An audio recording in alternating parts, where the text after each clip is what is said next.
Deməli, hələ qoşulanlar var.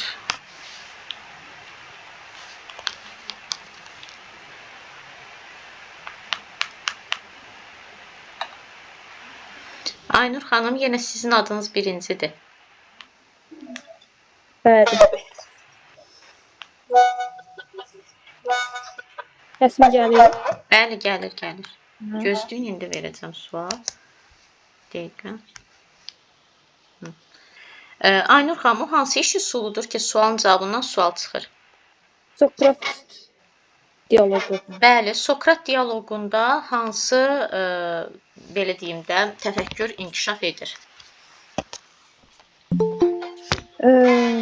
Deməli, Sokrat dialoqunda tənqid təfəkkürdə. Hansı? Əməkdaşlıq və kommunikasiya strategiyası idi. Bir də yadıma salım özüm. Deməli, sual-cavaba əsaslanan iş üsuludur. Yəqin ki, burada tənqidi təfəkkürdə müəllimə. Bəli, tənqidi təfəkkür.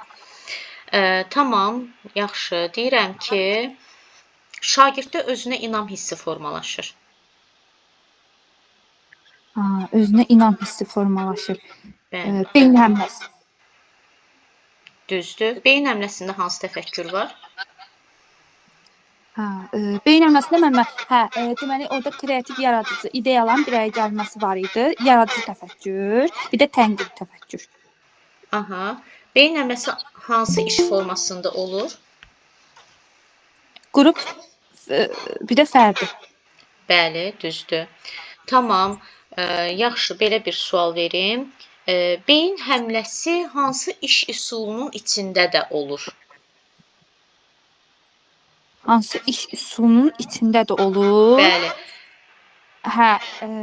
Bir dəqiqə, o hansı idi? Karusel idi yoxsa? Bildim, bir dəqiqə deyəcəm. Karusel idi. Yox. Ayda yox, Mən deyim, adını unutdum. Turanə xanım deyin. Məmmə bu yaradıcı təfəkkürdə adı çəkilmişdə, məmmə bunu səhv eləmirəmsə. Onu dedik də, deyirəm ki, başqa bir dənə iş üsulu var, onu beyin həmləsi ilə başlayırıq.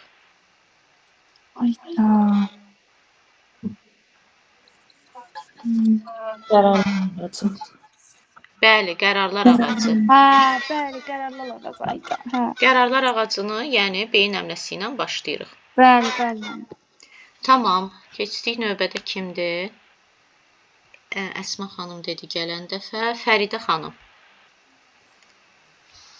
Bəli, məmmə. Şəxsi konseptual anlayış.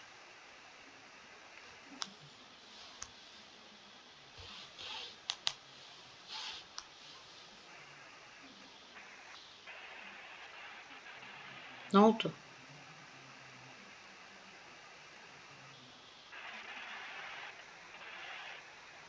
Bilmədim məmmə.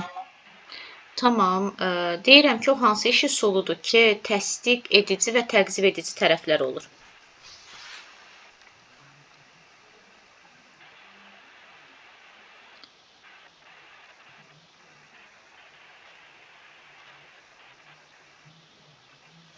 Öyrənmisiniz? Öyrənmişəm, bunu bilmədim məmmə.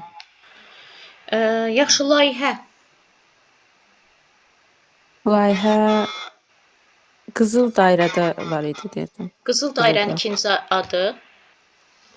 3 şey normaldır. Niyə, necə, nə? Başqa layihə hardadır?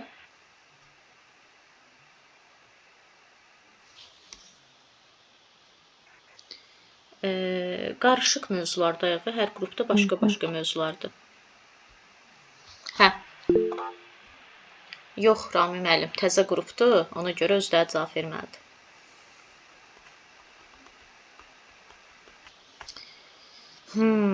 Belə.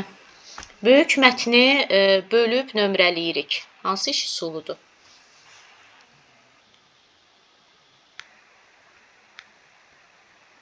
Çoxdur məmmə, qatışdırıram bir-birinə. Gözəl Məmmədova. Bəli. Böyük mətni bölüb nömrələyirik. Zigzag. Ay, sağ ol. Layihə başqa hansı iş üsullarında var? 4N1K Kipling modeli. Əla. Başqa? Qızıl dairədədir. Bəli. Qızıl dairənin ikinci adı. 3N. Bəli. Bir dənə də var. Təzə idi.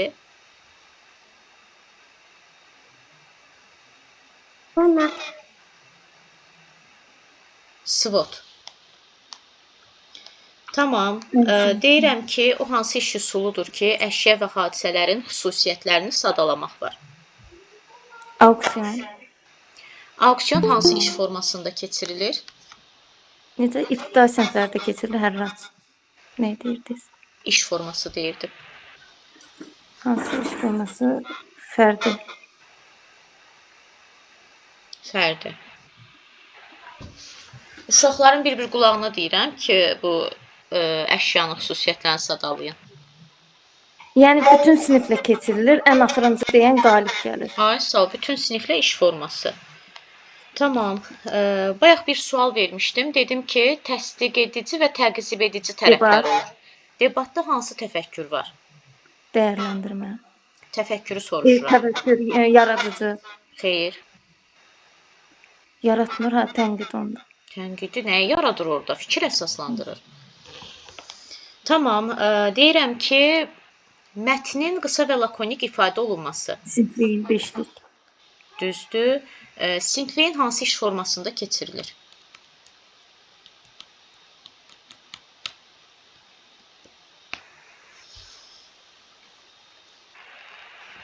Fərdi bəzəncir. Bəli. Humay xanım. Bəli. Deyirəm ki, əsas anlayış verilir və uşaqlar əsas anlayışla əlaqəli sözləri tapırlar.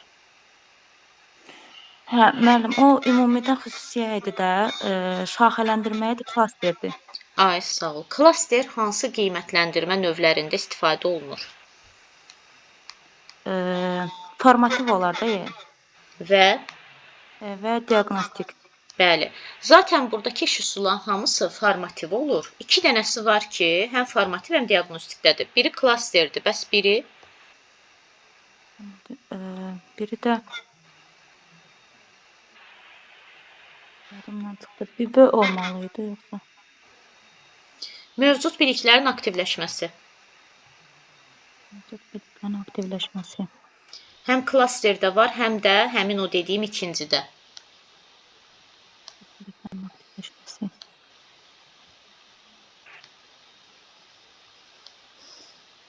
Debatdır, yox. Yox. Tamam.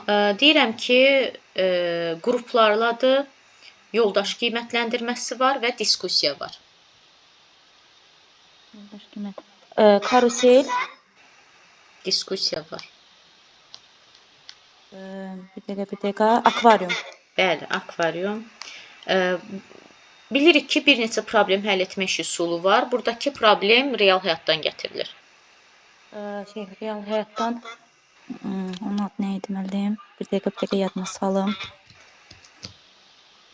Yəqin ki, dəftərə heç nəyə baxmırıq da. Xeyr, müəllim, o adları yadımdan çıxır. Hə, insident düzdür. Bəli, insident üzərində iş idi. Bəli.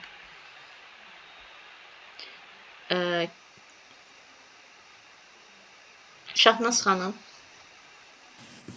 Bəli, müəllimə. Mənə hansı refleks üsulların adlarını deyə bilərsiniz? 3-2-1, BIB, çıxış bileti, sonra çıxış bileti, sonra nə idi? Adımdan çıxıyor.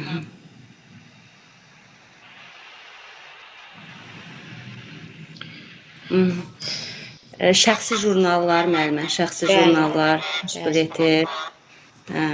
Bilirdim, əslində yadımdan çıxdı. Ən effektiv olan iş üsulu şagirdin marağını və 3-2-1-dir. bəli, həm cəlb etmə, həm refleksiyada olan.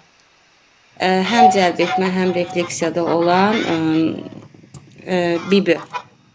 Düzdür. Tamam. Yaxşı, deyirəm ki, o hansı iş üsuludur ki, müəllim müxtəlif məqsədli, müxtəlif istiqamətli tapşırıqlar hazırlayır. Bulum kubudur, bulum kubu. Bəli, bulum kubudur. Bu iş üsulundan istifadə edərkən şagirdlərdə auditoriya qarşısında çıxış etmə bacarığı formalaşır. Debat. Bəli, düzdür. Bəs şagirddə özünə inam hissi formalaşır. Özünə inan beyin həmləsi. Beyin həmləsi, düzdür. Beyin həmləsinin ikinci adı. Beyin həmləsi, bir də əqli hücum. Beyin həmləsi dərsin hansı mərhələsində olur? Dərsin cəlb olunma mərhələsində. Düzdür. Hansı təfəkkür inkişaf edir? Deməli, məntiqi və tənqidi təfəkkürü inkişaf edir, yaradıcı təfəkkürü də stimullaşdırır. Yox, əksinə yaradıcı daha çox inkişaf edir. Çünki fərziyələr irəli sürürlər. Məntiqi tənqidi yoxdur, müəllim.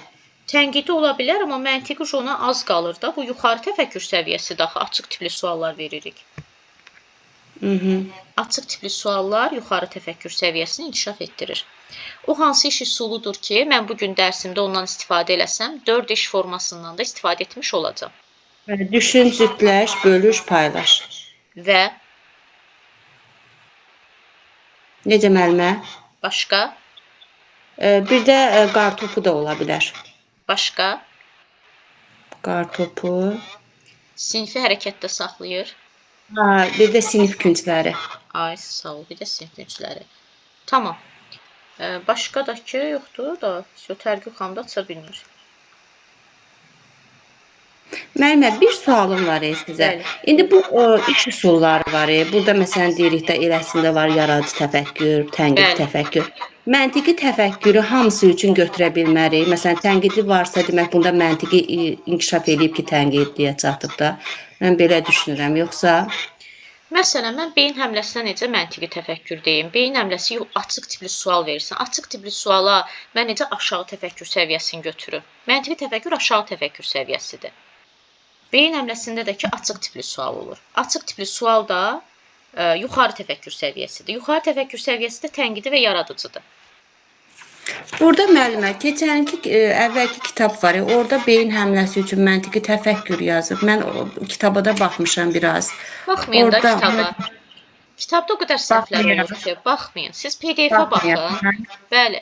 Mən zaten Aydın. PDF-ləri miqə düşən suallar əsasında yığıram. Yəni, təbii ki, kitabı da baxıram, nəzərə alıram. Amma bəzi şeylər var ki, məntiqə yatmır. Niyə yatmır? Axı mən beyin həmləsində qapalı tipli sual vermirəm. Məntiqi təfəkkürü necə götürə bilərəm? Ona görə belə. Doğru. Tamam. Neyniyək indi? Ancaq iş üsullarını vermişdim. İş formalarını, interaktiv təlimi keçmişik də, düzdür?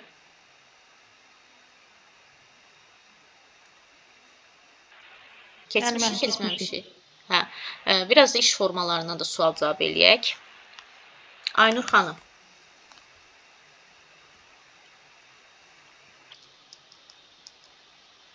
Aynur xanım. Müəllimə, mənə 5 dəqiqə icazə verə bilərsiniz? Tamam. Fəridə sağ olun. xanım. Bəli, müəllimə. Deyirəm ki, cütlərlə işin çatışmayan tərəfi nədir?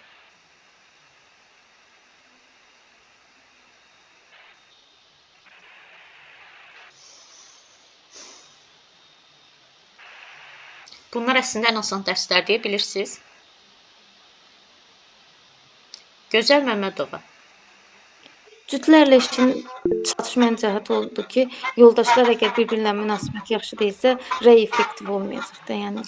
Bəli, obyektiv yəni rəy- ki, rəy vermə bacarıqları zəifdirsə, bəli, obyektiv verməyəcəklər. Yəni şəxsi münasibətə görə qiymətləndirəcəklər. Yaxşı, bu olmasın deyə müəllim nə etməlidir? Əvvəlcədən qaydalar qoymalıdır. Yox, qaydalar deməyək də, orada nə qayda pozurlar ki? Əvvəlcədən konstruktiv rəyin izahını verməli ki, yəni konstruktiv rəy necə olur, rəyi necə verməliyik və yəni mahiyyətini izah etməlidir və özü də konstruktiv rəy verməlidir ki, şagird də ona baxıb bilsin də o rəy necə verilir. Ona baxıb onu eləsin. Tamam. Aynur xanım, Aha, bəli, müəllim. empatiya hansı iş formasında olur? Empatiya.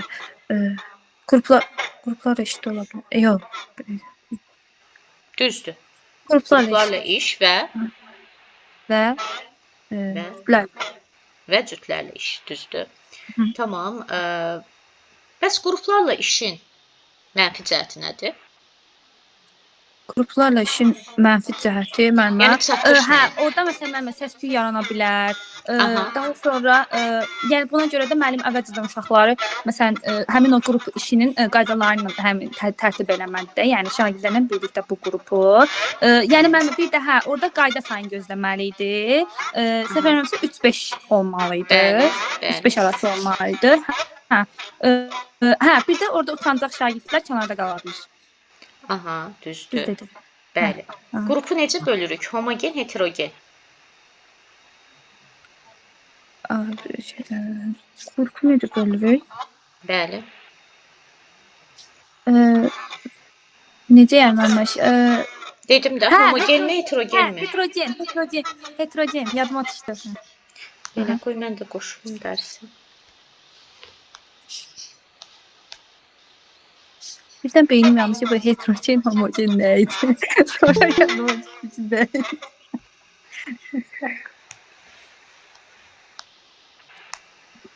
Testləri işləmisiniz də yəqin ki. Bəli.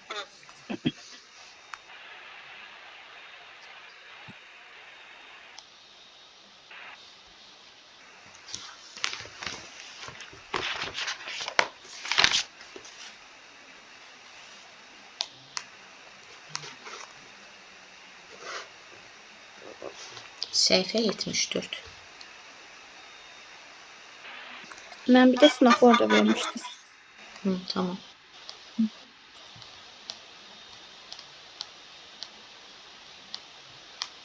Hə. Deyin səhvlərinizi.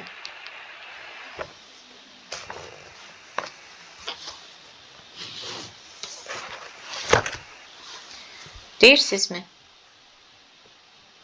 Məndə müəllim 5. 5. Yox müəllim 5 üzr istəyirəm. 5 düzdür məndə. 4. Qərarlar ağacı. Təklif olunan həll yolunun müsbət tərəflərinin mənfi tərəflərinin çox olmasını tələb edir. Müsbəti çox, mənfisi az olan götürürük. 4-dən sonra.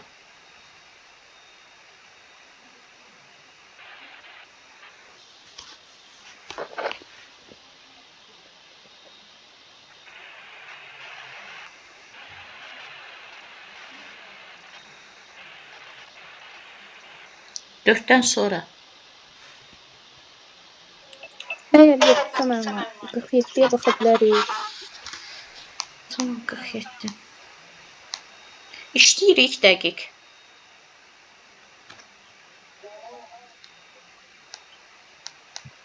Sinektika işi suluna aiddir. Nə yazmısınız? Amma niyə D olmasın? Sadəcə bu sualı vermək üçün. Şagirdin bildikləri arasında nə dərəcədə düzgün əlaqə yaradıb bilib-bilmədiklərini yoxlamaq imkanı verir. Çünki B anlayışın çıxarılmasıdır. Sinektika problem həll etmədir. Bir qrup B-ni demirəm, D deyirəm, D. D. Şagirdlərdə qısa şəkildə mövzunun, çünki bu sinkveyindir. Mövzunun qısa və lakonik ifadə olunması. Sinektikada o yoxdur müəllimə. Xeyr. Sinkveyin mətndir, sinektika problem həll etmə.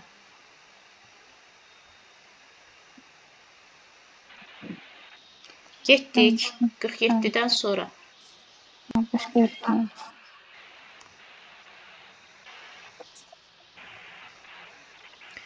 Gələn dəfə deyəcəm ki, indi hamı, bir də səsi bağlayaq. Gələn dəfə deyəcəm ki, indi hamı çəksin dəftəri göndərsin, görün nə işləyirsiniz siz. Yəni, boş-boş əziyyət çəkirik də burada. Gələn dərs üçün hamı dərsdən bir gün qabaqmı, ya boşunda dərsi qoşulmamışdan əvvəl bir-bir dəftərləri çəkib göndərərsiniz, baxacam, görün nə işləmişsiniz. Sonra nə sınağı vermişəm? İş üsulları müəllimə.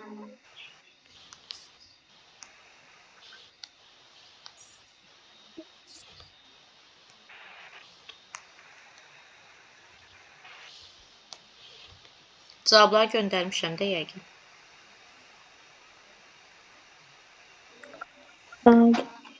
Deyin. Məndə sınaq 1. Bu sınaq 1-dir də. Bəli. Aha, sınaq 1-də 15.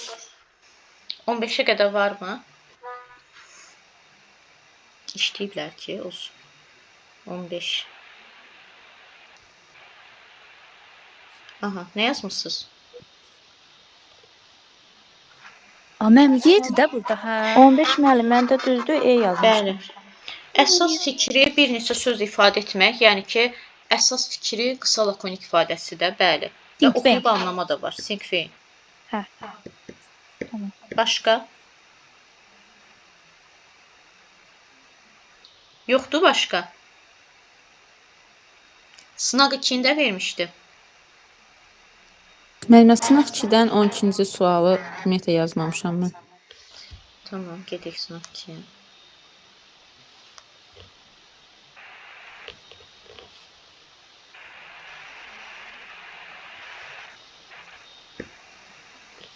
İlkin qiymətləndirmə. Ona görə sual verirəm, deyirəm ki, məsəl üçün o hansı iş üsuludur ki, və yaxud da deyirəm, klaster hansı iş üsulunda istifadə olunur, deyir formativ. Deyirəm ki, bəli, bütün iş üsulları usta formativdə olur, amma ikisi var ki, həm formativ, həm diaqnostikdə olur. Ona görə verirəm bu sualları. İlkin deyirsə, bəli, BB və klaster. İlkin də deyirsə, diaqnostikdən söhbət gedir də, ilkin qiymətləndirmə diaqnostikdir. BB və klaster. Yəni, burada da ki, klaster olmadığına görə BB. 12-dən sonra, 12-dən əvvəl nə varsa deyin. Yoxdur. Başqa nəsə vermişəm? Xeyr.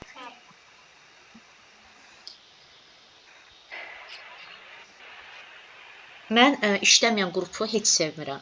Oxumayan müdavimi heç sevmirəm. Yəni, heç xoşlamıram da. Mənə ləzzət eləyir ki, olub ki, mən saat yarımlıq dərsim 2 saat yarım da çəkib. Amma yorulmamışam, ləzzət eləyir. Çünki işləyirlər, iş var.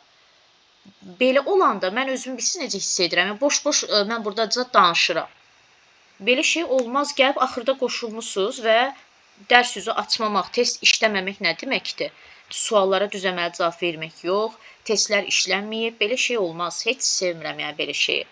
Gələn dərs üçün yenə də deyirəm, dərsdən bir gün qabaqmı, axı da kim nə vaxt işlədi? Dəftərin şəklini çəksin, atsın qrup hamısına bir-bir siyahı ilə baxacam görüm qrupdan kim atmayıb şəkli. Atmayan, yazmayan dərsə də qoşulmasın. Deməli, biz nələri keçmişik? İndiyə kimi keçib yaratmışıq. İndi görək bundan sonra nə keçək. İş formalarını keçmişik yəqin ki. İş üsullarını da keçdik. İnteraktiv təlimi keçmişik. Bəli. Tamam, onu da keçmişik. Fasilitator müəllim. Bəli. Tamam, onu da keçmişik. Bəs illik gündəlik planlaşdırma? Xeyr. Hə, bugün onu keçərik. Saat neçədir? Onun yarısı. Hə. Deməli, bugün onu keçəcəyik. Sonra fərdiləşdirilmiş təlim, inklüziv və diferensial təlim, onu keçəcəyik. Hə, hələ ki, bunları keçək. İllik və gündəlik planlaşdırma 1.000.000%. İndi bilməm, aramızda sizlər hələ təzəsiz, tam tanımıram. Sertifikasiya və ya MİQ varsa, ikisinə də düşür. Yəni, 100% düşən mövzudur. Gedəndə də ki, inşallah, yəni, öz-üzə də lazım olacaq da, yəni bu mövzu.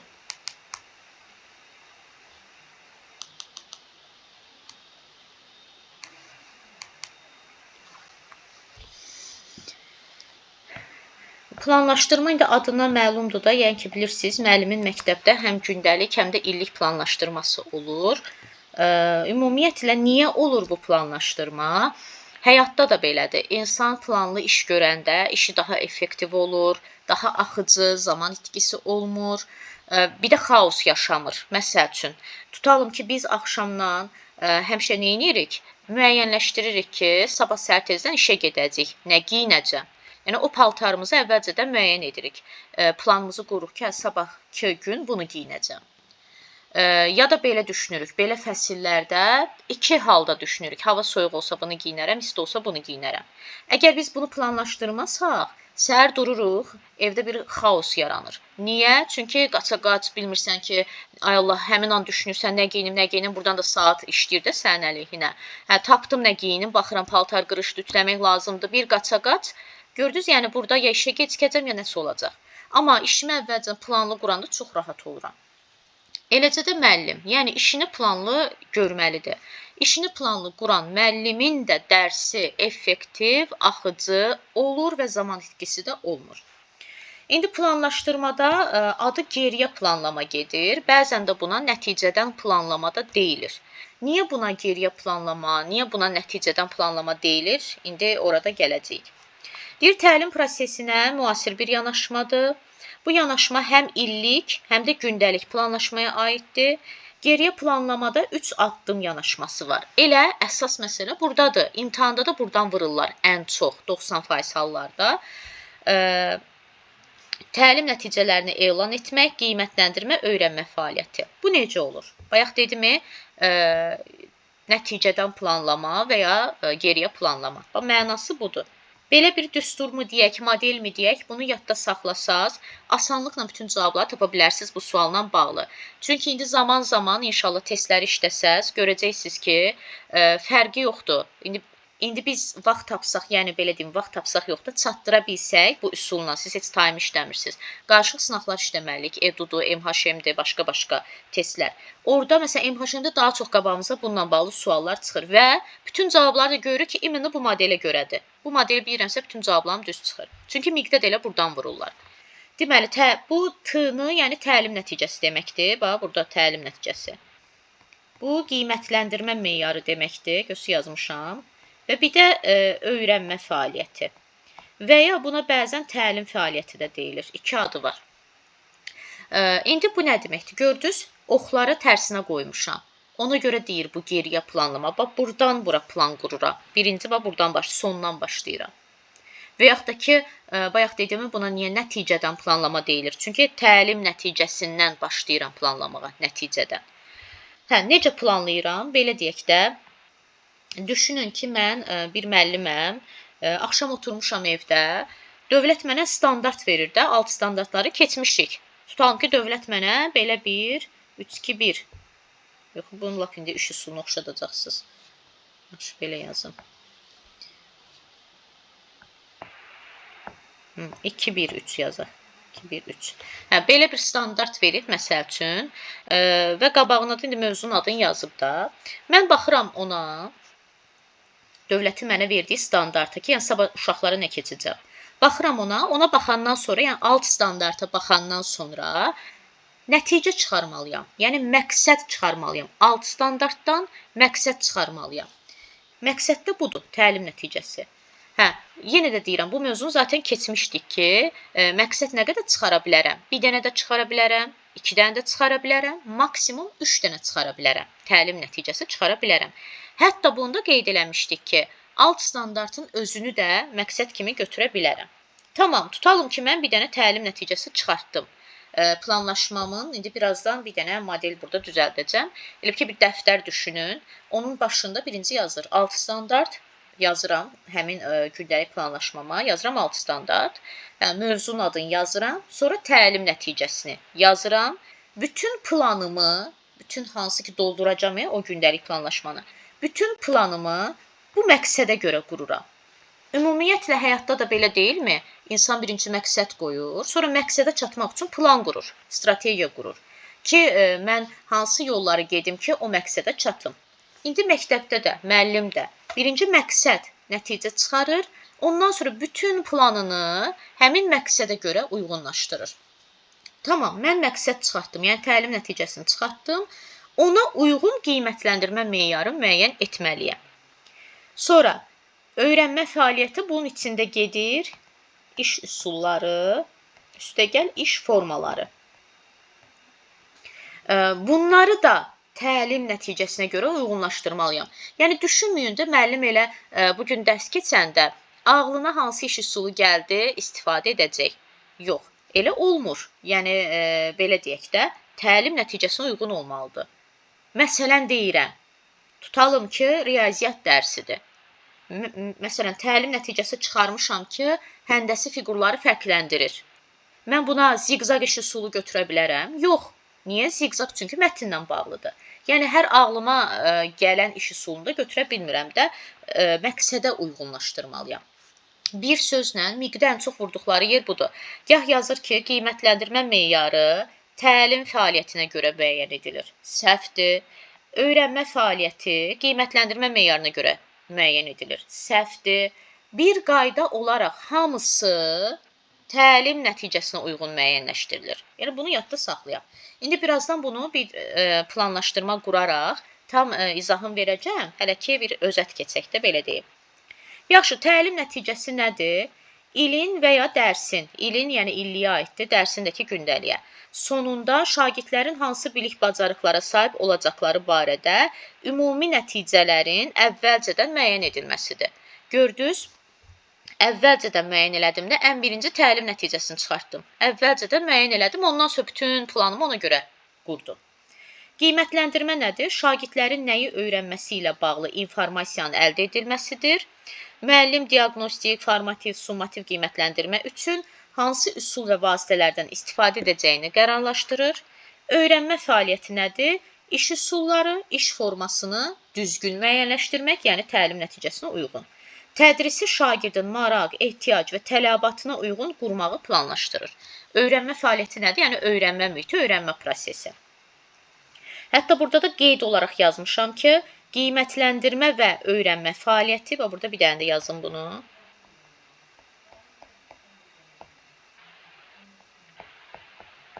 Qiymətləndirmə və öyrənmə fəaliyyəti təlim nəticələrindən asılıdır. Bəli, çünki təlim nəticəsi olmasa, bunların heç biri ola bilməz.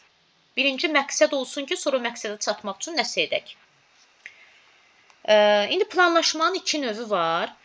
Belə deyək də, perspektiv və cari. Siz iki adı da öyrənin. İlliyin ikinci adı perspektivdir. Ola bilər gələr imtahanda illik yazmaz, perspektiv yazar. Ola bilər imtahanda gündəlik yazmaz, cari yazar. Ona görə hər iki adını öyrənin. Yerini də dəyişik salmayın. Cari, yəni hal-hazırki dövr. İki növü var, illik və gündəlik. Hər iki planlaşmaya aid olan məqamlar, yəni hər ikisinə də yazılan, illiyə də, gündəliyə də yazılan standart mütləq yazmalıyıq hər gün. Hər gün, yəni gündəliyə, illiyə də o standartı yazmalıyıq. Mövzuların adı mütləq, hər gün keçdiyim mövzunun adını gündəliyə yazıram. İllikdə də zaten mövzuların ardıcıllığı gedir də. İnteqrasiya, qiymətləndirmə, resurs. Birinci illik planlaşdırmadan danışaq. İllik planlaşdırma daha asandır deyək, çünki balacadır. Əsas məsələ gündəlikdə olacaq. İllik planlaşdırmanın ikinci adı perspektiv idi və illik planlaşma müəllimin bir akademik il ərzində.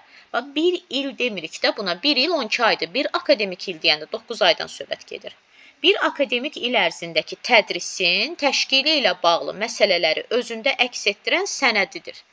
Belə deyək, məsəl üçün, uşaqlar sentyabrın 15-i dərsə başlayır, müəllim amma avqustdan başlayır da, müəllim artıq avqustun sonu mu, sentyabrın əvvəli mi, illik planını qurur. Yenə də görürsünüz, planı əvvəlcədən qurur, bir illik planını qurur. Məsəl üçün, belə deyək, artıq sentyabrın 15-dən növbəti ilin, yəni iyunun 14-ü daxil olmaqla planlaşdırmasında hesab kitab eləyir, yazır da, yəni 6 bazarı çıxır, bayramları çıxır və s. planlaşmasını yazır. Yəni, hansı gün, məsələn, 15 sentyabr diaqnostik qiymətləndirmə, 16 sentyabr tutan bilik nədir mövzusu, 17 sentyabr taksonomiya, 18 sentyabr falan. Yəni, belə mövzular ardıcıl gedir. Sonra, məsələn, bölmə bitdi, tutalım ki, 5 oktyabr summativ. Yəni də summativlərin də vaxtını hamısını yazır ora. İllik planlaşmanın əsas məqamları nədir? Tədris vahidi, məsələn, miqə düşmüşdü. Deməli, yazmışdı ki, 1-2. 1-ə yazmışdı illik, 2 yazmışdı gündəlik, altdan da 6 dənə fikir yazmışdı ki, bunları bölüşdür də, hansılar illiyə gedəcək, hansılar gündəliyə. Görürsünüz, nə qədər sadə sual imiş əslində. Məsələn, yazmışdı ki, tədris vahidi, getdi illiyə. Yazmışdı ki, mövzuların ardıcıllığı, ardıcıl sıra ilə yazılır illikdə. Yazmışdı təlim nəticəsi bir dərsin məqsədinə söhbət gedir də, gedir gündəliyə. Yazırsa əsas standart bölmədir. Bölməni mən niyə gündəliyə yazım? Yazıram illiyə. Yəni bu kimi şeylər yazılır. Rahat mövzudur. Yəni onu bilirsənsə açar sözlərini rahatlıqla gəlib imtahanda yazacaqsınız. Deməli, tədris vahidi yəni bölmə deməkdir.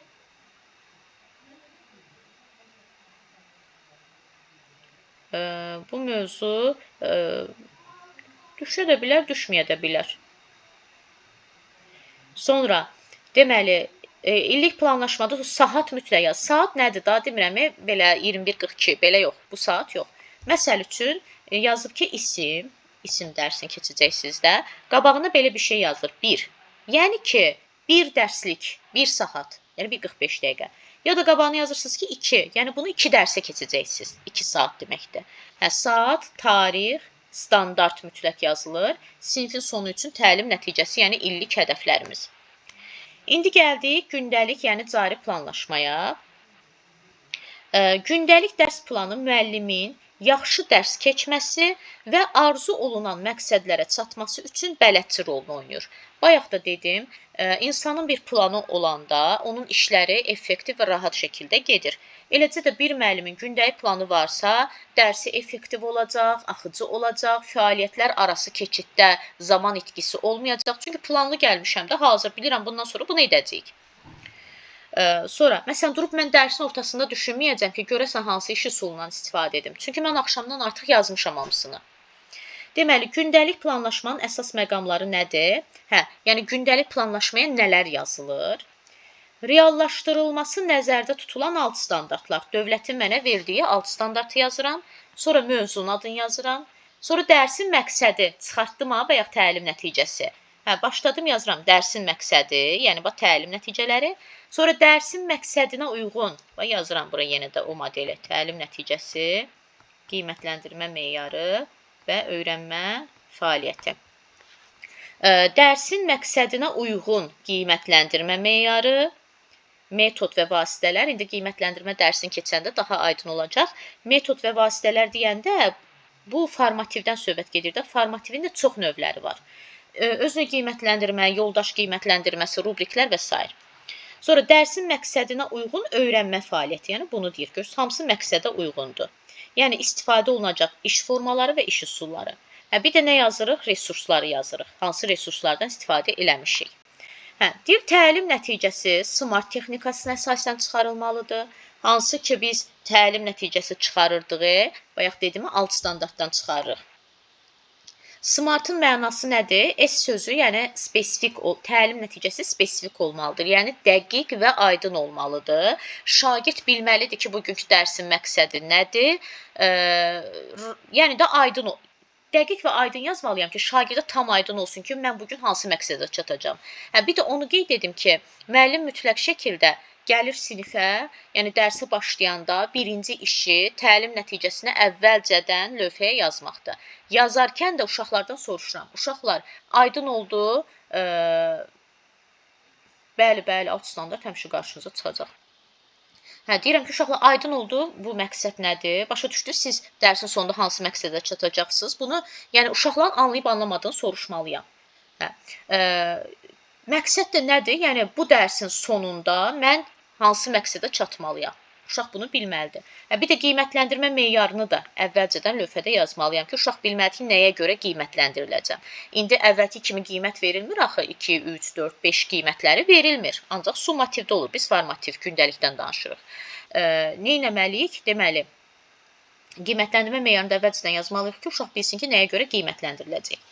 Sonra deyir ki, təlim nəticəsi SMART-ın M hərfi ölçülə bilən olmalıdır, yəni qiymətləndirilə bilən olmalıdır. Yəni ki, elə bir təlim nəticəsi qoymalıyam ki, ona görə uşağı qiymətləndirə bilim. Sonra A hərfi əldə oluna bilən olmalıdır, nə asan, nə çətin. Yəni ki, əgər asan qoysam təlim nəticəsini, uşaq rahatlıqla çatacaq və ona maraqsız gələcək. Çətin qoysam, dərsin sonu gəlib çatacaq, 45 dəqiqə olacaq, uşaq məqsədə çata bilməyəcək, bu da bizə lazım deyil, bizə lazımdır ki, çataq.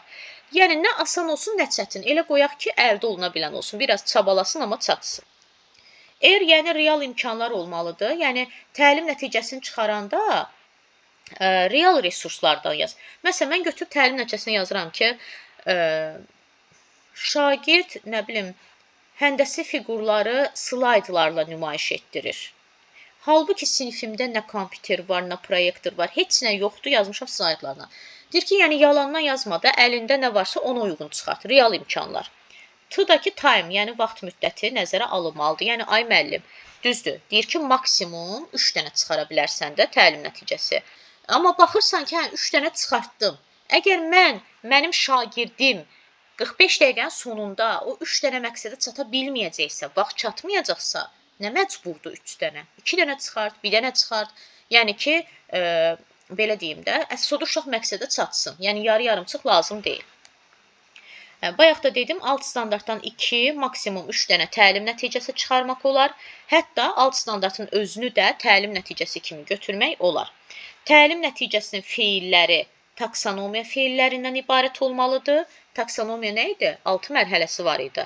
Xatırlamaq, anlamaq, tətbiq etmək, təhlil etmək, dəyərləndirmək, yaratmaq. Bu 6 mərhələnin nə qədər feilləri varsa, hamısından istifadə edə bilərəm. Və buna da dinamik feillər deyilir. Statik feil olmaz. Məsələn, bilir, öyrənir, öyrədir feilləri yanlışdır. İndi bir dənə bura planlaşdırma quraq. Düşünək ki, bizim belə bir alırsınız da, yəni o hazır satılır və yaxud da düzəltdirə də bilirsiniz. Düşünək ki, burada belə bir şey yazılıbdır. Dedik, ən birinci standartı yazırıq. Yəni dövlətin mənə verdiyi alt standartı yazıram. Tam bura yazıb standart. Standart dediyim kimi, bunu mən özümdən kəşf etmirəm.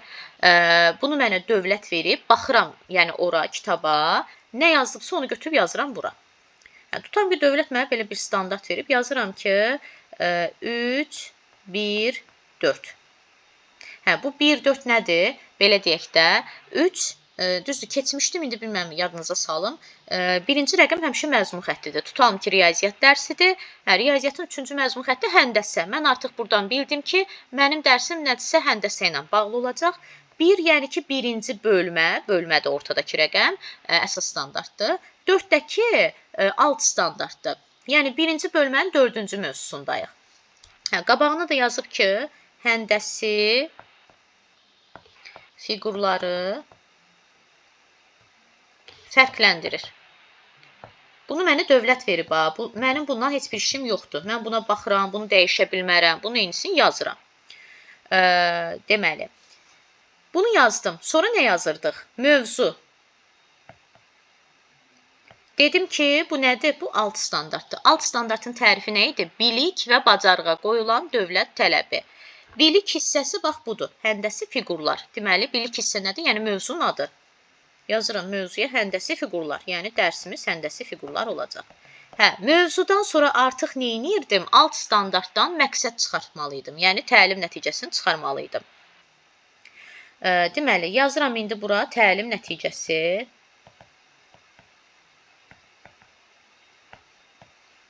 Əslində bunlar hazır yazılır, siz onun qabağını doldurursunuz.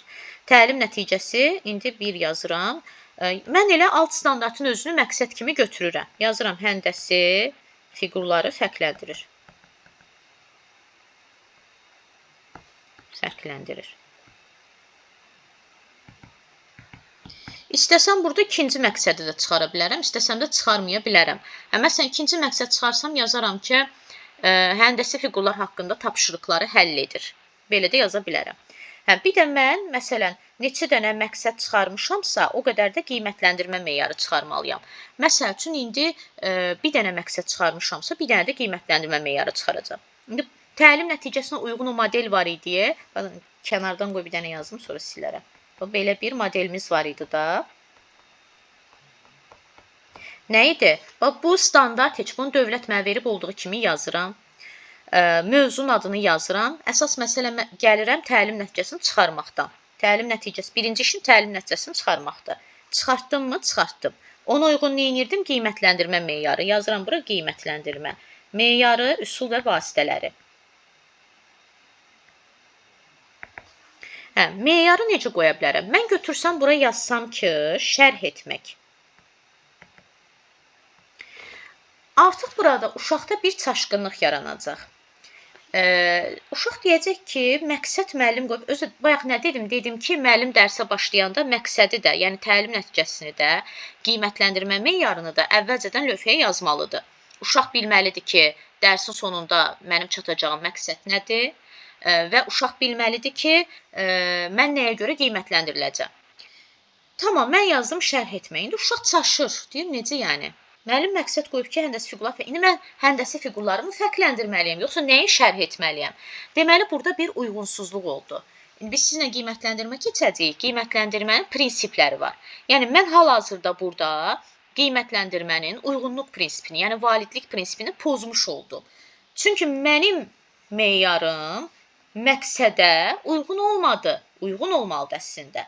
İndi bunu silirik. Ona görə bəs bayaqdan deyirəm ki, yəni mahiyyətini izah eləyirəm ki, bax burada nə yazmışam? Meyar məqsədə uyğun olmalıdır. Amma mənim yazdığım uyğun deyildi. Yazıram məsələn, fərqləndirir yazıbsa yazıram fərqləndirmək. Fərqləndirmək. Hə. Yəni uşaq bilməlidir ki, deməli, fərqləndirməyə görə, əgər həndəsi fiqurları fərqləndirə bilsə, ona görə, yəni və yaxud da nə dərəcədə, nə qədər fərqləndirə bilsə, ona görə qiymətləndiriləcək. Hə, tutalım ki, sonda da uşağın gündəliyinə yazıram ki, həndəsi fiqurları qismən fərqləndirir, yəni 4 alır, tam fərqləndirir, yəni 5 alır. Hə, uşaq, yəni mən ümumi yazımda fərqləndirmək. Daha qismən, tam, zəif, bunları artıq dərsin sonunda biləcək ki, nə dərəcədə fərqləndirməyə bacarıb. Gördünüz, nə dedim? Bacarıb. Alt standart nə idi? Bilik və bacarıq. Bu, bilik hissə idi, bu isə fərqləndirir. Şagirdin üzərinə düşür, yəni şagird onu bacarmalıdır. Hə, qiymətləndirmə meyarını yazdım, sonra üsul və vasitələri olmalıdır. İndi onu birazdan yazacağım, üsul vasitələri. İndi onu birazdan yazacağım, deyəcəm ki, nəyə əsasən yazırıq. Deməli, sonra nə yazmalıydıq? Öyrənmə fəaliyyəti. Öyrənmə fəaliyyətinə nə daxil idi? İş üsulları və iş formaları. Yazıram bura iş üsulları. Hə, bayaq dedim, mən indi ağlıma gələn iş üsulundan istifadə edə bilərəmmi? Təbii ki, yox. Durun deyim ki, mən sinkveyn, xeyr, zigzag, xeyr. Mənim məqsədim nədir? Təlim nəticəm nədir? Yazmışam da fərqləndirir. Fərqləndirmək, müqayisə etmək hansı iş üsulunda var idi? Hansının buna daha çox uyğun gəlir? Venn diaqramı müqayisə iş üsuludur. Deməli, mən Venn diaqramından istifadə edə bilərəm. Çünki məqsədim müqayisədir. Hə, bəs iş formaları nədən istifadə edə bilərəm? Nə bilim, yəni istədiyim kimi fərdi də edə bilərəm, cütlərlə də və s. İndi tutalım ki, cütlərlə iş yazıram. Ki, sabah uşaqları cütlərlə işlədəcəm. Aha, cütlərlə iş yazdımsa, avtomatik mənim qiymətləndirmə formam nə olacaq? Nə idi bayaq dedimi? Özün qiymətləndirmə, yoldaş qiymətləndirməsi. Cütlər desə mən necə özün qiymətləndirmə yaza bilərəm? Bura yazacağam ki, yoldaş qiymətləndirməsi. Görürsünüz, hamısı bir-birini tamamlamalıdır. Yoldaş qiymətləndirməsi.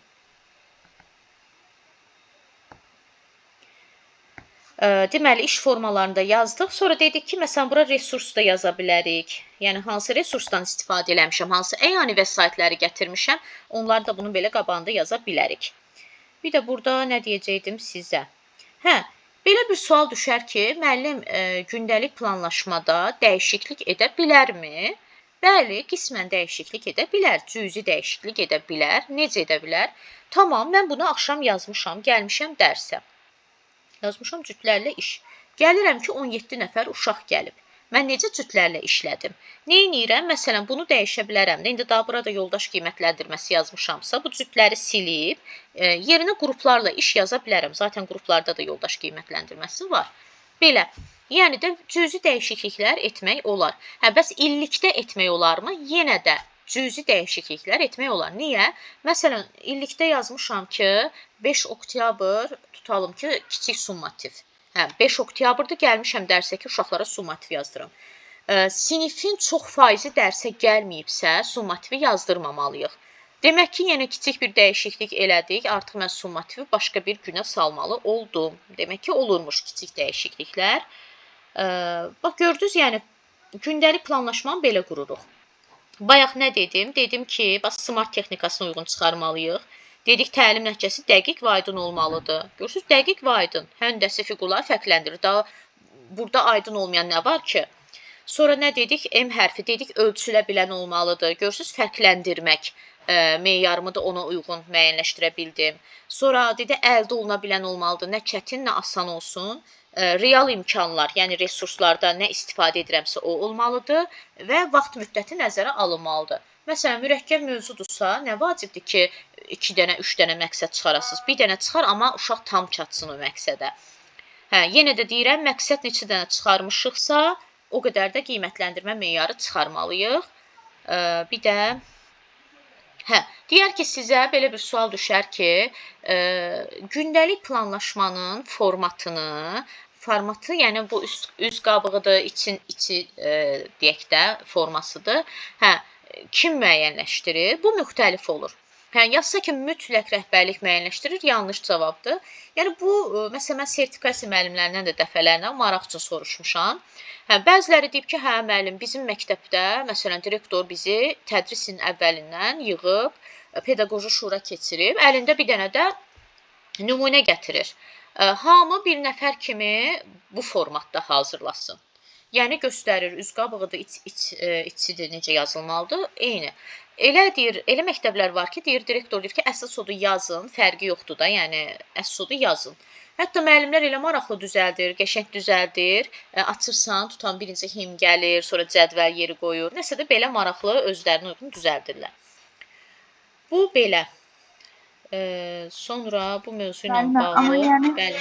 onu rəhbərlik standart belə olmalıdır deməməlidir də, yəni. Bəli, o rəhbərlikdən asılıdır. Yəni hansı cür desə o cür edirsiniz. Belə. Bu mövzu ilə bağlı sualınız varmı? Bir dənə də qoy bunu da deyim. İndi tutalım ki, gəlin bir dənə də illik planlaşma yazım. İllikdə də dedik ki, baxın, burada yazmışdıq. Dedi ki, nə olur? Tədris vahidi, yəni bölmənin adını yazırıq, saat yazırıq, tarix yazırıq, standart yazırıq. Bir də ki, sinfin sonu üçün təlim nəticələri və mövzuların ardıcıllığı olur. Tutalım da, indi bir dənə də illik planlaşma yazaq. Məsəl üçün 15 sentyabr. Birinci 15 sentyabrdan başlayırıq da. Tarixi yazıram. 15 sentyabr ilk işimiz. Belə yazaq da, bura tarix. Bura standart. Mövzu. Saat. Qiymətləndirmə. İndi 15 sentyabr mənim ilk işim nə olur? Deməli, ilk işim diaqnostik keçirmək olur. Deməli, standart yoxdur, mövzu yoxdur. Çünki mövzu keçməmişəm axı. Amma saat 1 saat yazıram. Qiymətləndirməsi yazıram, diaqnostik qiymətləndirmə. Sonra məsələn deyirəm də 16.09-a yazıram. Tutalım ki, nə bilim 1. Birinci mövzunun, birinci bölmənin birinci mövzusu. Nə bilim, mövzunun adını yazıram ki, məsəl üçün, tutalım da, vurma. Saat 1. 1 saat, yəni bir dərsi keçəcəyik. Qiymətləndirməyə yazıram formativ. Hər günkünə formativ yazıram. Məsələn, 17 sentyabra yazıram ki, məsələn, 1, 2. Birinci bölmənin ikinci mövzusu. Məsələn, yazıram bölmə. Tutalım ki, buna da 2 saat verib. Ki, 2 dərsə keç. Formativ qiymətləndirmə. Nəsə göyə yazdım, gəldim, çatdım oktyabr ayına, bir bölmə bitdi. Məsələn, yazıram ki, 05-10, oktyabrın 5-i. Nədir? Deməli, standartım yoxdur, mövzum yoxdur. 1 saat kiçik summativ qiymətləndirmə. KSQ. Yəni, ilin sonuna kimi belə gedirəm. Bir də KSQ-lərin vaxtını görürsünüz, bildim də, oktyabrın 5-i. Tədris ilinin əvvəlində, yəni ilk həftəsində KSQ-lərin vaxtlarını uşaqlara deməliyik. Məsələn, uşaqlar, özünüzdə qeyd götürün, 5 oktyabr, nə bilim 10 noyabr, 16 dekabr və s. KSQ günlərimizdir.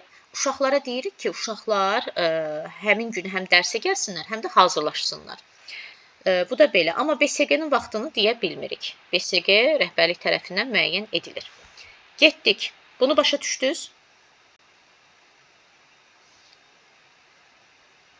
Tamam, sonra dedim ki, nəyə keçəcəm? Əvvəllər diferensial və inklüzivi ayrı verirdilər. Məndə indi PDF-ləri ayrıdır, sizə elə göndərəcəm. İndiki kitabda onu belə deyək də birləşdiriblər. Zaten elə birləşdirməkləri düz olub. İnteqrasiyada yazırlar Ramin müəllim, bəli. Deməli, birləşdirməkləri düz olub. Çünki diferensial və inklüziv təlim bir-birinə çox oxşuyur. Birinci başlayaq diferensialdan. Diferensial təlim, yəni different sözündən götürülüb. Different müxtəliflik deməkdir. Şagirdlər bir çox xüsusiyyətlərinə görə müxtəlif olurlar. İndi burada da biz nə qədər varıqsa, bu müxtəliflikdə bir-birimizdən fərqlənirik. Nə bilim, öyrənmə tərzimizə görə fərqlənirik, qavrama qabiliyyətimizə görə, intellekt tipimizə görə, nə bilim, öyrənmə sürətimizə görə və s. fərqlənirik. Uşaqlar da belədir. Məsələn deyirəm də, düşünün ki, 25 yaşlı qızlar. Nə bilim bir 30 nəfər qız düşünün. 30-unun da 25 yaşı var. Sizcə hamısı eyni ölçüdə ayaqqabı geyinə bilər? Xeyr. Bəziləri 36 razmer, bəziləri 37, bəziləri 38 razmer geyinəcək. Nə olsun ki, hamısının yaşı eynidir. Uşaqlar da belədir. Nə olsun ki, hamısı məsələn 5-ci sinif şagirdidir. Amma müxtəlifdirlər. Dediyim kimi, müxtəlif cür öyrənirlər. Hamı eyni cür öyrənə bilməz. İndi differensial təlimdə də onu öyrənəcək ki, uşaq necə müxtəlif cür öyrənir. Şagirdlərə fərdi yanaşaraq, şagirdlərin müxtəlif öyrənmə xüsusiyyətlərinə görə, öyrənmə xüsusiyyəti, yəni öyrənmə tərzlərinə görə dərsi qura bilməkdir. Differensial təlimi həyata keçirmək üçün 3 əsas məsələ var. Ən birinci şagirdin marağı, şagirdin hazırlıq səviyyəsi və şagirdin öyrənmə tərzi. Yəni, dərsi şagirdlərə maraqlı gələn mövzuların müəyyənləşdirilməsi, şagirdlərin nəyi öyrənib və öyrənməli olduqları, yəni hazırlıq səviyyələri, nəyi bilirlər, nəyi də ki, öyrənməyə ehtiyac var. Ümumilikdə 3 mövzu deməyək də, indi birləşdiriblər 2 mövzu deyək, amma əslində 3 mövzu kimi bir şeydir. Amma test olaraq 2 test işləyəcəksiniz də. Sonra, amma yox, 3 test. Çünki öyrənmə tərzini kitabda ayırıblar, o çox asandır. Şagirdin öyrənmə tərzi, yəni öyrənmənin hansı yolla daha effektiv olması. Nədir öyrənmə tərzləri? Burada bir dənə incə məqam var. Deyir ki, bəzən mənə belə sual gəlir. Müəllim, necə ola bilər? Deyirsiniz ki, uşağa fərdi yanaşmaq. Sinifdə 30 uşaq var, mən necə onlara fərdi yanaşım? Deyirəm ki, fərdi yanaşmaq o demək deyil. Gedib dənə-dənə uşaqlara yaxınlaşıram tək-tək. O deyil. Lap mənim sinifimdə olsun 500 uşaq. Əgər mən bu vakodan istifadə edərək dərsi qururamsa, zaten 500-ünə də fərdi yanaşmış oluram. Niyə fərdi yanaşmış oluram? Çünki niyə fərdi yanaşmış oluram? Çünki 4 dənə cəmi öyrənmə tərzi var da, bundan o tərəfəsi yoxdur. İnsanlar 4 cür öyrənmə tərzi ilə öyrənir. Ona görə 500 uşaq olsun. Mən dərsi bu 4 öyrənmə tərzinə görə qurmuşamsa, zaten hamısına fərdi yanaşmış olmuşam. Vako nədir? V, yəni vizual, görərək öyrənmədir. Bu uşaqlar göz yaddaşı, dərsi daha yaxşı qavrayırlar. A, yəni audial, qulaq yaddaşı, yəni eşidərək, dinləyərək öyrənmədir. Məsələn, bu uşaqlar mühazirəni sevərlər. Bu uşaqlar sual-cavab, müzakirə zamanı daha yaxşı öyrənirlər, səsli şəkildə daha yaxşı öyrənirlər. Q, yəni kinestetik hərəkətlərlə toxunaraq öyrənmədir. Bu uşaqlar xoşlayır ki, nəsə düzəltsin, özü praktikadan keçirsin, özü təcrübədən keçirsin. Bunlara mühazirə tipli dərslər, yəni zəhlələri gedir mühazirə tipli dərsdən. Çünki bu hərəkət istəyirdi ki, ver mənə düzəldim, mən onu nə bilim praktikadan, təcrübədən keçirim və s. O isə yəni oxuyub anlama, yəni oxuyub yazaraq öyrənmədir. Məsələn, olur ki, mən belə PDF göndərirəm, müdavinlər götürür, PDF-in eynisini qayda dəftərinə köçürür. Deyirəm, niyə bu əziyyəti çəkirsən? Mən zaten yazmışam da sənin üçün. Deyir ki, müəllim, necə ki, o birilər oxuyub öyrənir, mən bunu yaza-yaza öyrənmiş oluram. Əlavə oturub bir də bunu oxumuram, yazaraq öyrənirəm. Bu oldu bizim vako. Dərsi buna görə qurmaq. Tamam, bir dənə dərs nümunəsi götürək. Tutalım ki, mən bugün Qaraca qız əsərini keçəcəm. Dərsin cəlb etmə mərhələsində filmdən bir fraqment gətirirəm. Tutalım, götürək, son fraqmenti gətirib uşaqlara göstərirəm. Bu Ağca xanımı ilan sancır, Qaraca qız kömək eləyir o səhnəni. Gətirib göstərirəm, uşaqlar baxır, nəysə onu dayandırıram. Uşaqlar, bu vizual, göz yaddaşı. Sonra başlayıram uşaqlara sual verməyə. Deyirəm ki, ay uşaqlar, məsəl üçün, sizin həyatınızda belə dostunuz varmı? Siz Qaraca qızın yerində olsaydı nə edərdiniz? Bu dərsin cəlb etmə mərhələsidir də. Sual cavab edirəm. Uşaqlar sevir belə mövzunu olan həyatı ilə əlaqələndirəndə. Yox. Deməli. Sonra keçirik kinestetik. Tamam. İndi mən sonra ola bilər ki, Qaraca qız əsərini özüm oxuyum ya da uşaqlara oxudum. Bu da audiallara görə yaxşıdır. Tamam, oxuduq. Sonra sual cavab edə bilərik. Yenə audiallara xoş gəlir. Bir də kinestetikini eləyirik, dərsi oxuduq. İndi deyirəm ki, bilirəm də hansı uşaqlarım hərəkəti sevən uşaqlardır. Onları çağırıram indi 2-3 nəfər. Gəlin, səhnələşdirin. Filan səhnəni səhnələşdirin. Deməli, burada da kinestetikləri nəzərə aldım. Oxuyub yazaraqları da görə. Amma burada bir dənə də məqamı deyim. Elə bilməyin ki, elə oxuyub yazaraqları nəzərə alanda iminə o uşaqlara verirəm bunu. Yox, ümumi sinifə verirəm. Prosto yəni onları nəzərə alaraq edirəm bunu. Sonra da uşaqlara deyirəm ki, uşaqlar gəlin indi kiçik bir esse kimi yazaq ya da ki, gəlin indi belə edək. Kim hansı, bayaq dedim axı şagirdin marağını da nəzərə alırıq, şagird yönümlülük. Deyirəm ki, kim hansı obrazı istəyirsə, onu seçsin, seçmək şagird yönümlülük, onu seçsin, o obraz haqqında bir neçə cümlə yazsın, o obrazın xarakteristikasını yazsın. Bunu da mən yazaraq öyrənənlərə görə edirəm. İndi düşünün 1:45 dəqiqə və biz 1:45 dəqiqədə nə qədər şey elədik. Kim bezər belə dərsdən? Və belə dərsdə, belə deyim də, davranış pozuntusu da olmaz. Çünki hansı ara olsun, vaxt belə olmadı. Yəni, dərs o qədər tez bitir ki, uşaqlara görə. Çünki eyni üsulla keçilmir, fəaliyyətlər var.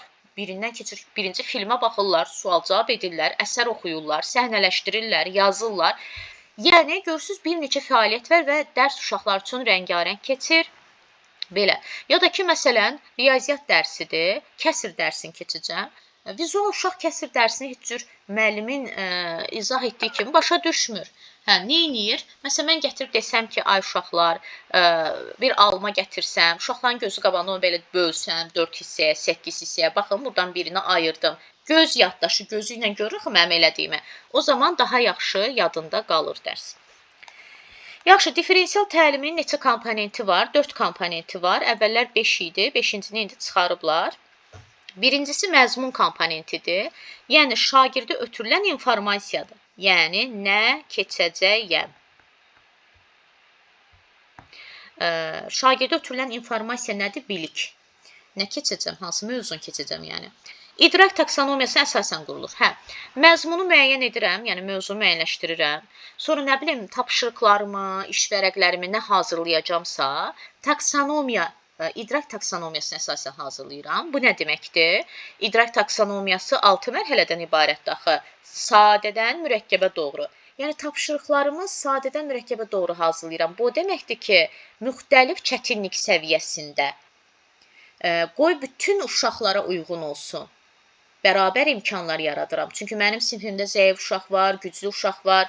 Ona görə müxtəlif çətinlik səviyyəsində hazırlayıram ki, zəifi də nəzərdə tuturam, gücünü də nəzərdə tuturam. Tamam, proses komponenti nədir? Artıq burada bir iş gedir. Müəllimin, yəni dərsi qurması. Dərsin düzgün qurulmasıdır. Müəllim fəaliyyəti ön planda olur. Buna deyirik ki, müəllim fəaliyyəti. Yəni, artıq müəllim dərsi qurur. Bayaq dedimi, nə bilim, vizual göstərir uşağa, audial müzakirə edir və s. Nəticə isə artıq mən dərsi keçmişəm, bitirmişəm, artıq gəlmişik şagird fəaliyyətinə. Nəticə, yəni şagird fəaliyyətidir. Şagirdin əldə etdiyi bilik və bacarıqlardır. Şagird dərsin nəticəsini təqdim edir. Yəni, nəticə tətbiq etmək deməkdir. Artıq şagird tətbiq edir. Yəni, indi tapşırıq vermişəm, şagird esse yazır. Nəticə, şagird bunu edir, nəticə, artıq yəni şagird ön plandadır da, şagird fəaliyyətidir. Burada bir dənə məqam.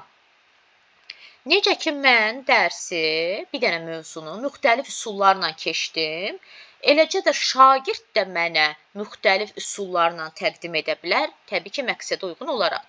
Ola bilər ki, şagird, məsələn, situasiyalarda düşür, filan şagirdin şifahi bacarığı zəifdir. Şifahi bacarığı zəifdir, yazılı al.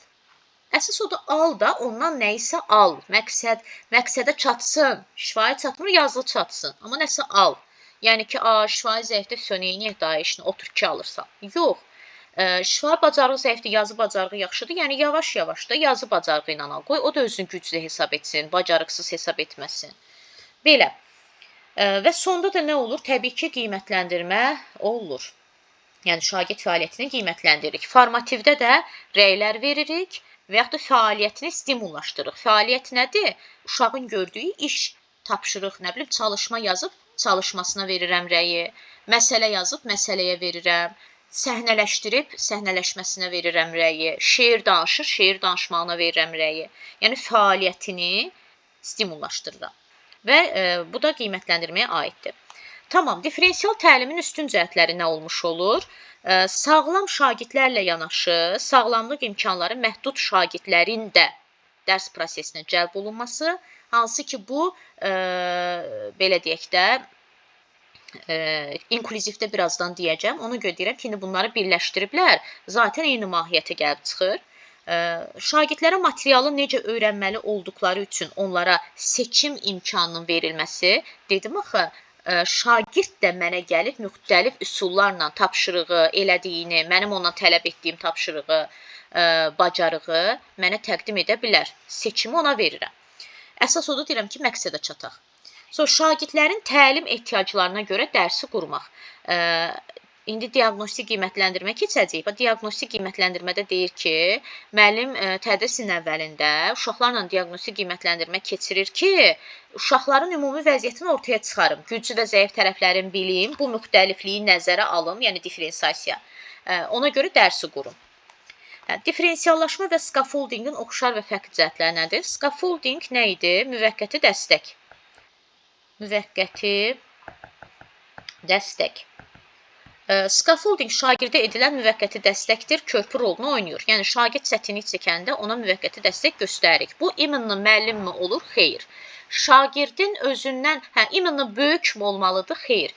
Özündən daha təcrübəli və bilikli biri olmalıdır. Ola bilər, eyni yaşıddılar, amma o yaşıdır, ondan daha bilikli və təcrübəlidir. Bacısıdırmı, sinif yoldaşdırmı köməklik edir. Bu da scaffoldinglikdir. Müəllim də edə bilər, evdəki valideyn də uşağına müvəqqəti dəstək ola bilər. Amma diferensial təlim yox. Diferensial təlim bir dənə 45 dəqiqə aiddir və ancaq müəllimə məxsusdur. Deməli, diferensial təlimlə scaffoldingin oxşar cəhəti odur ki, hər ikisində də məqsəd müxtəlif şagirdləri eyni təlim nəticəsinə çatdırmaqdır. Sonra, diferensial təlimlə scaffoldingin fərqli cəhətləri nədir? Scaffolding daha geniş anlayışdır, çünki bütün tədrisi əhatə edir. Çünki dedik axı, scaffolding evdə də ola bilər, valideyn də edə bilər, sinif yoldaşı da edə bilər, dostu da edə bilər, bacı qardaş da edə bilər.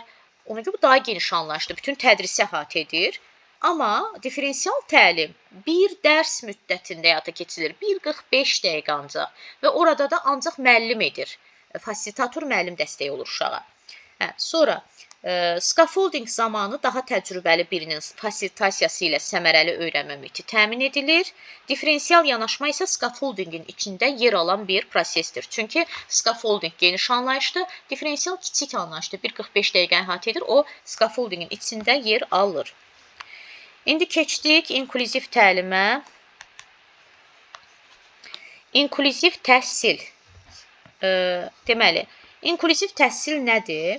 Əvvəllər bilirsiniz ki, bəlkə sizin də dövrünüzdə olub, bəzən olurdu ki, jurnala baxırdın, uşağın adı var, amma həyatı boyu biz görməmişik o uşağı. Soruşuruq, ay müəllim, bu uşaq kimdir? Adı gedir jurnalda, amma özünü heç vaxt görməmişik. Müəllim də deyirdi ki, o uşaq evdə təhsil alır, yəni müəllim gedir onun evinə. Sağlamlıq imkanı məhdud uşaqdır.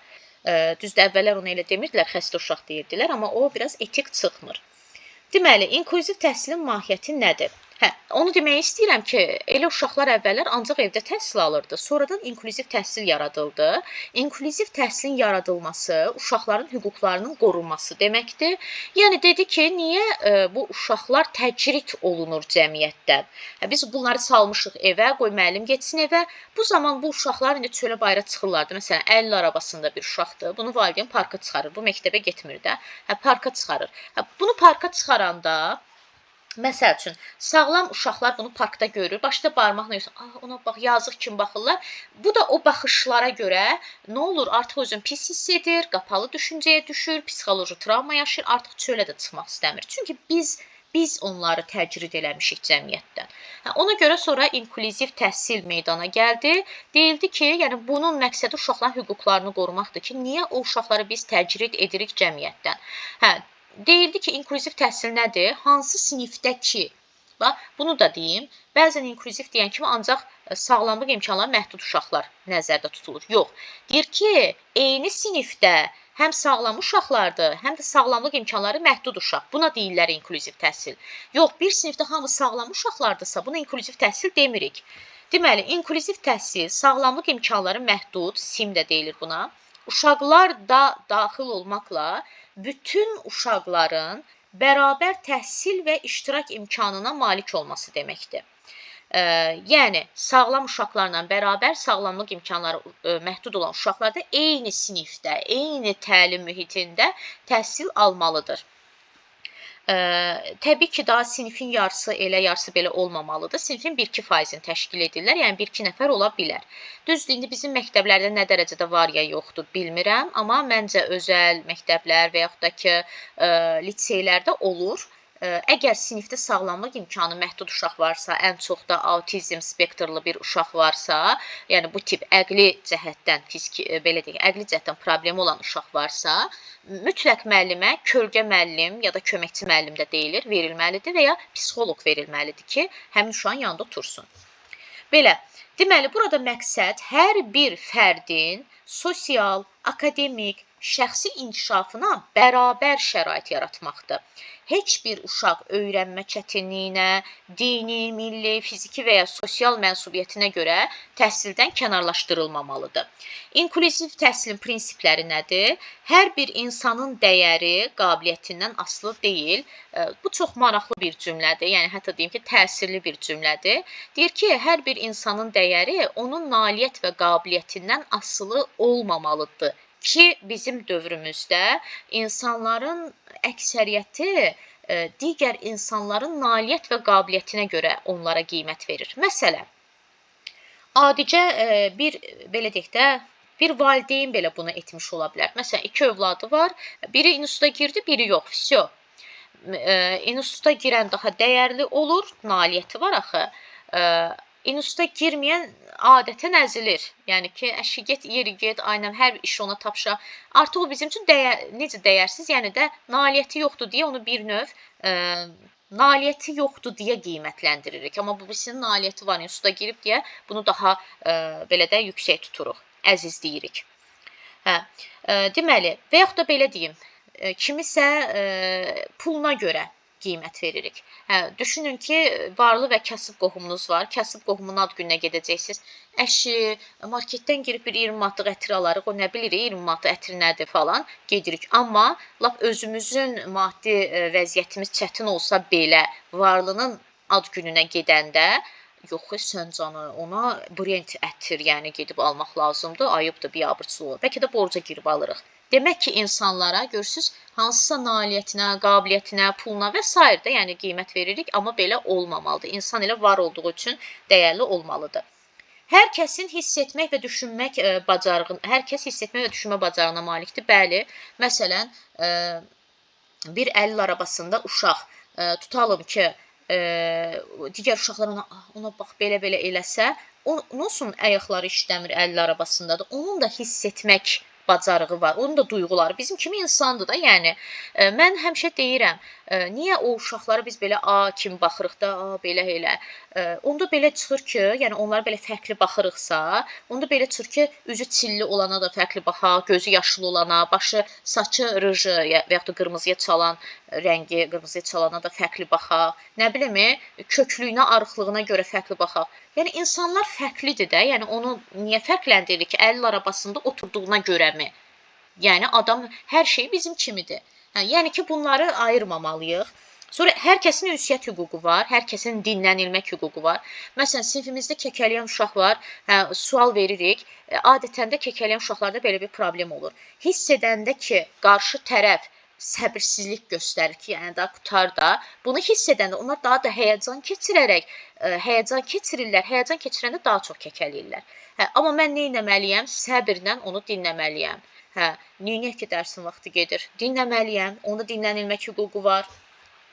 Bütün insanlar bir-birinə lazımdır, sosial münasibətlər vacibdir, hər bir fərd dəyərlidir və inkişaf üçün şərait yaradır. Belə, inklüziv təhsilin vacibliyi nədir? İnsan hüquqlarının qorunmasını təmin edir, elə ilk cümləm bu olmuşdu. Uşaqlarda özünə inam, özünü dərk hissini artırır. Niyə? Hətta bu təcrübədə olmuş bir şeydir. Bəzən, belə deyək də, elə uşaqlar var ki, ünsiyyətdən qaçır, ünsiyyət qurmaq istəmir və yaxud da utanır hansısa sağlamlıq imkanı məhdud olduğuna görə, bunların indi cəmiyyətə inteqrasiyası, məsələn, gəliblər sağlam uşaqlarla eynisində təhsil almağa.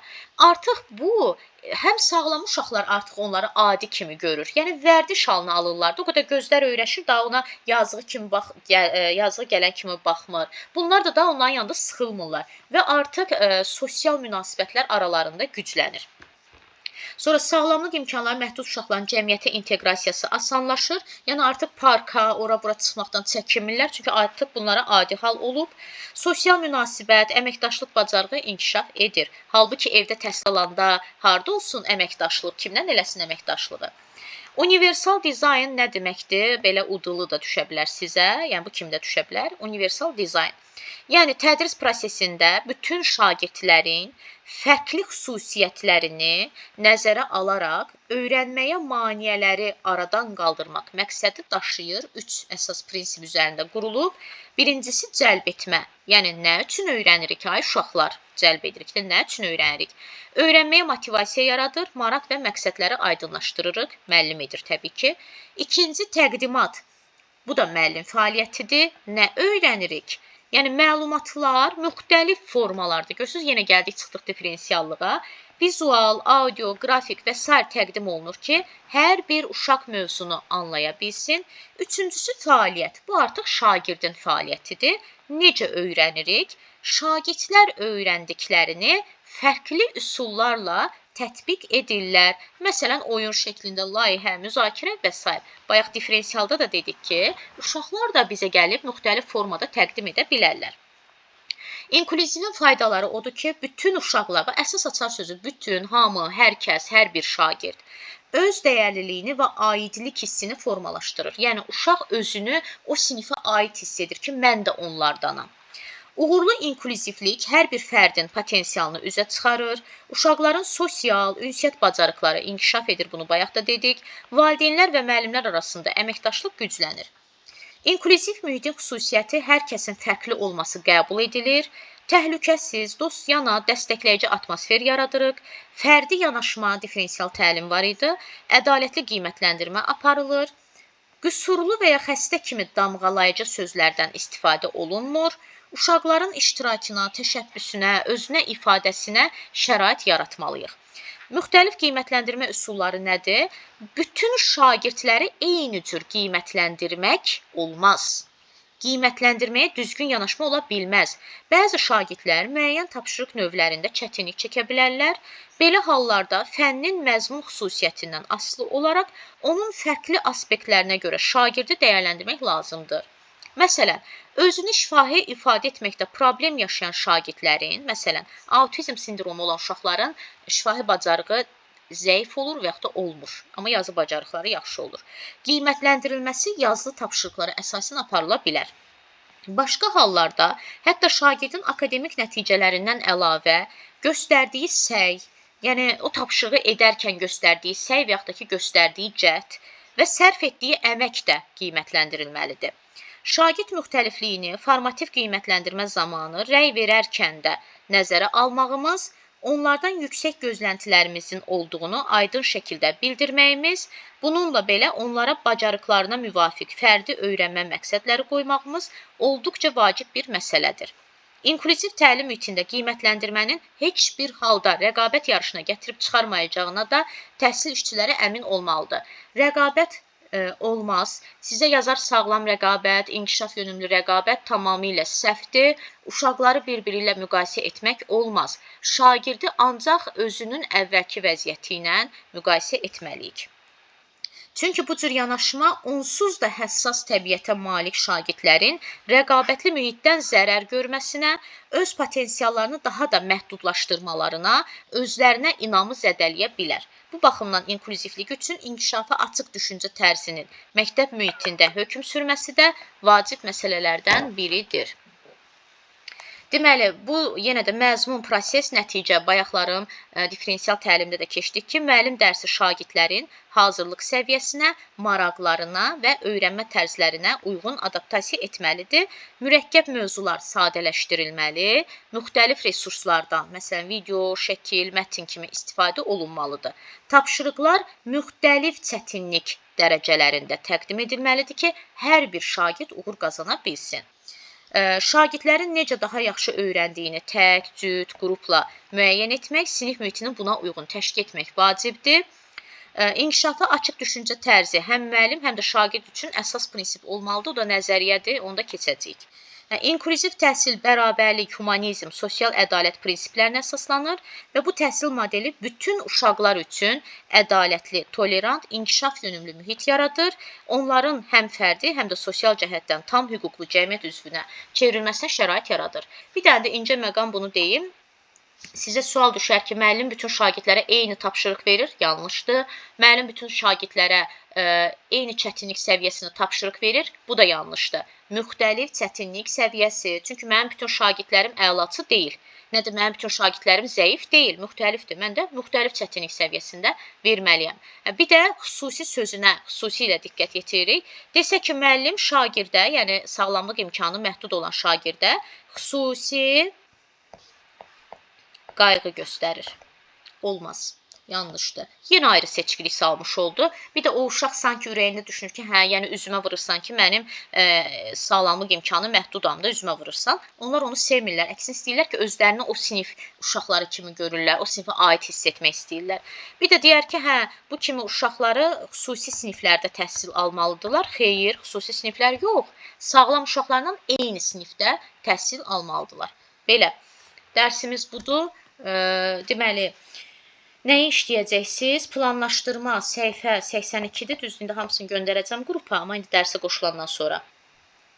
Səhifə 82, sonra səhifə 101 və öyrənmə tərzləri səhifə 109.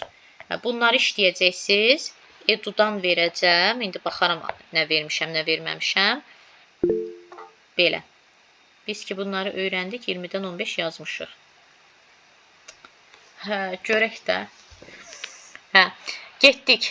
Deməli, sualınız yoxdursa sağollaşaq, çünki... Mənim bir sualım var. Buyurun. Bəli. Var. Buyurun. Müəlliməm, mənim tipimdə, yəni elə sırf elə uşaqlar var da, yəni inklüziv təhsil. Yəni, orada tətbiqə ehtiyac olan uşaqlar var. Bu uşaq danışmaq istəmir, amma siz demiş, Down sindromlu uşaqlarda, yəni yazmağı daha yaxşıdır. Metod, yəni indi axı otururlar dərslərdə. Bəli. Metodistlər. O, deməli, bu uşaq danışmaq istəmir. Oxuyanda da çox çətinliklə oxuyur. İndi mən sizə bir sual verirəm. Metodistin, müəllimin o uşağın üstünə düşüb israrla onu oxutmağa çalışmamasını səhv tutmağı düzdür? Yox. Dediyimiz kimi, Timboli o uşağın sağlamlıq imkanı məhduddur, Down sindromudur və ya da autizm spektrlidir. Onların şifa bacarığı zaten zəif olur. Şifahi bacarığı. Yəni, bu uşaq yazır, hər gün məsələn rəqəmi, nə tapşırıramsa məsələn yerinə yetirir də, bacardığı qədər yerinə yetirir. İndi bu yəni başını qatmaq deməyək, bəzən müəllimlər belə edir. Başını qatmaq yox mənim. Məsələn, uşağı üzdən oxuduruq ha. Düzdür? Bəli. Bu uşaq oxumaq istəmir. Məsələn, bir sözü zülmlə oxuyur da, istəmir oxumaq. Məsələn, başqa uşaqlarla ünsiyyətə girir, nə edir? O da biraz bir çərçivədə də, yəni tam səlis, tam sərbəst yox. Tam aydın şəkildə yox. İndi bunun məsəl üçün mən israrla oxumağını necə eləyə bilərəm ki? O düzgün də deyil də, yəni mən sizin belə sözünüzdən başa düşürəm. Bəli. Metodist amma onu mənə səhv tutmuşdu. Hə, nə deyim valla. Amma düzgün deyil. Yəni ki, məcbur deyil də, yəni oxumağa. Hə. Yox, deyil ki, o uşağın. Yox, başımdan eləmirəm, uzaq olsun. Hamısı mövladımız var da, indi Allah elə yaradıb. Bəli. Mən məsələn onun anasının yerinə qoyuram özümü. Mamasıyla mən valideynlərlə ümumiyyətlə fərdi şəkildə söhbət aparanda uşaqların o fərdi yanaşmağa görə uşaqlar necədirsə onu bilim. Məsələn, deyir ki, müəllimə evdə oxuyur, evdə hər şeyi eləyir. Digər bu sinifdə utandığındandır mı, nədəndir mi? Bu eləmir onu. Hə, o sinifdə dəstəkləyici mühit yaratmaq lazımdır. Buzqıran strategiyasını istifadə etmək lazımdır. O da tədris növbəsində daha çox olmalıdır ki, uşaqlar bir-birinə qaynayıb qarışsın, bir-birindən utanmasın, bir-birinə etimadı, inam hissi olsun ki, o nə deməkdir? Məsələn, mən bunu eləyəndə mənə gülməzlər. Onu qazansın. Onu da Yox, uşaqlarda o bir neçə ildir bu inklüziv təhsil vardı ya, uşaqlar elə bir öyrəşiblər elə şeyə. Yəni o mühitə artıq öyrətiblər, qeyri-adi yanaşmırlar da elə şeylərə. bəs niyə Sadəcə utanır? uşaq oxumaq istəmir də. Yəni o qabiliyyəti yoxdur, mən belə başa düşürəm də ki, yəni səhv uşaqlar kimi oxusun. Yəni o səhv deyil də, yəni ona israr eləmək lazım deyil. Nə demək istəyirəm? Metodistin səhv tutmağı da mənə şey deyil. Yəni bir müəllim kimi mən özümdən narahat oldum ki, mən bunu məcbur eləməliyəm, eləməməliyəm. Yox, məcbur eləməməlisiniz, amma indi o uşaqda nəsə oxumağı da bacarmalıdır da. Kiçik addımlarla. Bax onu nə etmək lazımdır? 3 dənə söz oxusun, 2 dənə söz oxusun. Zaten bizim məqsədimiz deyil hamını alim eləyək. O mümkün olan bir şey deyil. Amma hansısa bacarığa yiyələnsin də, yəni kiçik addımlarla gedin. Eybi yox, bir həftə 2 dənə söz oxusun cəmi, çox şey tələb etməyin. Yavaş-yavaş artırın söz sayını, sonra sözü cümləyə çevirin. Başa düşdüm. Ya biz O da həvəslənsin ki, yəni mən nəsə oxudum. Mən özümü pis hiss eləmişdim ki, yəni elə çıxır ki, güya mən o uşağı başından eləyirəm də. Hə. İndi məni üzürlü sayın, mən dərsə qoşulmalıyam. Dediyim kimi, yəni dediyim kimi, kiçik addım, bəli. Ayso. Onsuz da bacarmayan uşaqda mən çoxu tələb edəndə, onsuz da bacarmır. Çoxu da tələb edirəm, vəbşi bacarmır, həvəsdən düşür. Kiçik addımlar. Hə, 2 söz oxusun, eybi yox. Gələn dəfə 3 söz oxuyar. Yavaş-yavaş artacaq, özü də oxuduqca özünə də həvəs gələcək ki, mən bacarıram artıq. Başa düşdüm, aydındır, mən çox sağ olun. Yəni bir var ki, heç yoxdansa nəsə eləsin də. Başa düşdüm. Oldu, sağ olun. Dərslərim qutarsın, yazırlar orada. Dərslərim qutarsın, göndərəcəm sizə. Sağ olun.